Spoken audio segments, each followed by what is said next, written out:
Okay, welcome back, readers, to the At Home Readers Workshop. We are kicking off with a new book today. We are going to be working with a beautiful realistic fiction title, and it is written by Pat Brisson, called The Summer My Father Was 10.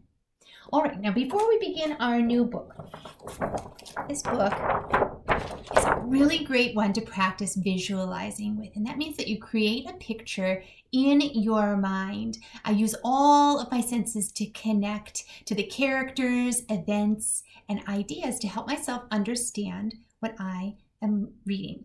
Okay, so boys and girls, we're going to be working with visualizing on this book, but then also this book has a couple of things in it that you might be running into in books that you're reading, okay?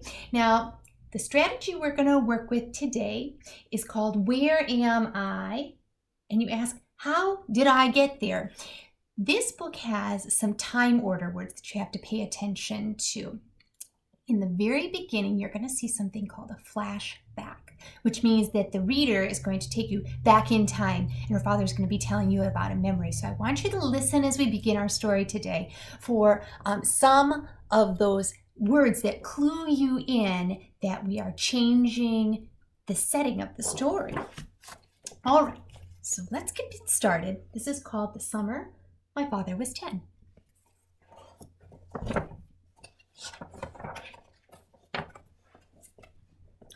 Every year, my father and I plant a garden. Tomatoes, peppers, onions, marigolds, and zinnias grow in neat straight rows. We pull the weeds that pop up. We water, mulch, and tend it all through the summer, cutting the flowers to make bouquets for the kitchen table, or to give it to Mrs. Morawski, our neighbor, who broke her hip last winter and has to walk with a cane. And every spring, my father tells me about Mr. Bellavista and the summer my father was 10.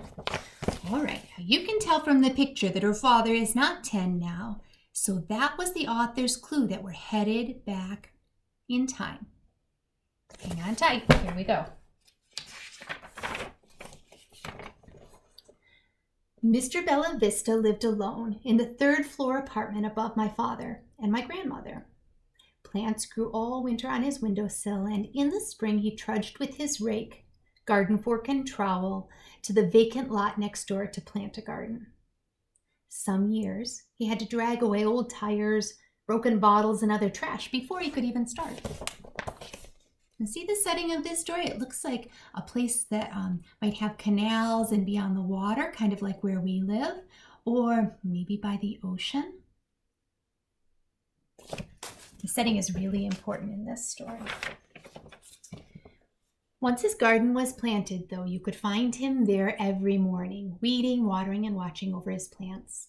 In the evening, he would go and sit on an old wooden folding chair and listen to opera on his radio. My father didn't know much about the old man, only that he always wore flannel shirts buttoned up to his neck, winter or summer. He didn't talk much to other people who lived in the building, and when he did talk, his accent made his words sound strange. My father and his friends made fun of him and sometimes called him Old Spaghetti Man. Now, boys and girls, the illustrator Andrea Shine has painted a really beautiful picture to go along with these words.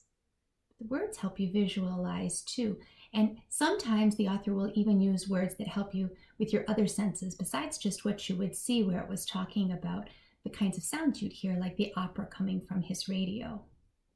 All right, now we know a bit about Mr. Bellavista. We're going to continue on tomorrow and learn more about what's going to happen in this story. So boys and girls, I just want to challenge you to pay attention as you're reading books that get a little trickier or maybe a little longer. Sometimes the author will take you forward in time or back in time, and it's real easy to get a little mixed up if that happens. So be on the lookout for those clue types of words that mean that you might be transporting to a different place. And we did that today. It's called a flashback. So we started off in my garden with my father and then headed back into his memories. Okay, so readers, tomorrow we're going to continue on with this book. I hope you have a great time practicing with your own books today, and I will see you tomorrow.